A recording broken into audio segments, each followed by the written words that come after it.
ചേർപ്പ് ഗ്രാമപഞ്ചായത്തിൽ കനത്ത മഴയെ തുടർന്നുണ്ടായ വെള്ളക്കെട്ട് ഒഴിവാക്കാൻ നടപടികൾ ആരംഭിച്ച് പഞ്ചായത്ത്. KLDC കനാലിലെ കുളവാഴകളും ചണ്ടിയും ഉടൻ നീക്കാൻ ആരംഭിക്കും. ഇതിനായി ടെൻഡർ പൂർത്തിയായിട്ടുണ്ടെന്നും നടപടികൾ വ്യാഴാഴ്ച ആരംഭിക്കുമെന്നും സബ് കളക്ടർ അറിയിച്ചതായി പഞ്ചായത്ത് പ്രസിഡന്റ് സുജിഷ കള്ളിയത്ത് അറിയിച്ചു. ഇറിഗേഷൻ പ്രൊജക്റ്റിൽ ഉൾപ്പെടാത്ത പ്രദേശങ്ങളിൽ തടസ്സം നീക്കുന്നതിനും നടപടിയുണ്ടാകും. ഡ്രഡ്ജർ ഉപയോഗിച്ച് തടസ്സം നീക്കാൻ ഇറിഗേഷൻ വകുപ്പിന് സബ് കളക്ടർ നിർദ്ദേശം നൽകിയതായും പഞ്ചായത്ത് പ്രസിഡന്റ് അറിയിച്ചു.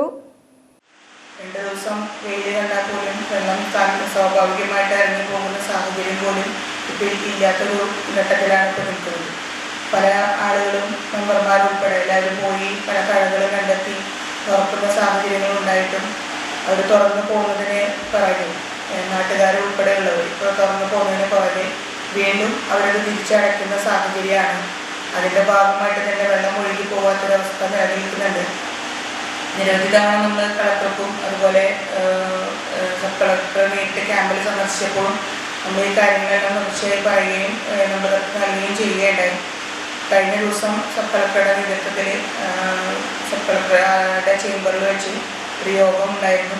ആ യോഗത്തിൽ ഉള്ള നിർദ്ദേശപ്രകാരം ഇപ്പോൾ ഇറിഗേഷൻ ടെൻഡർ ഓൾറെഡി കഴിഞ്ഞു.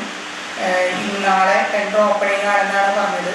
ടെൻഡർ ഓപ്പൺ ചെയ്ത് കഴിഞ്ഞാൽ ഏറ്റവും അടുത്ത ദിവസം അവർ വർക്ക് സ്റ്റാർട്ട് ചെയ്യാനാണ് മേജർ ഇറിഗേഷൻ്റെ ഇപ്പോൾ നിർദ്ദേശം നൽകിയത്.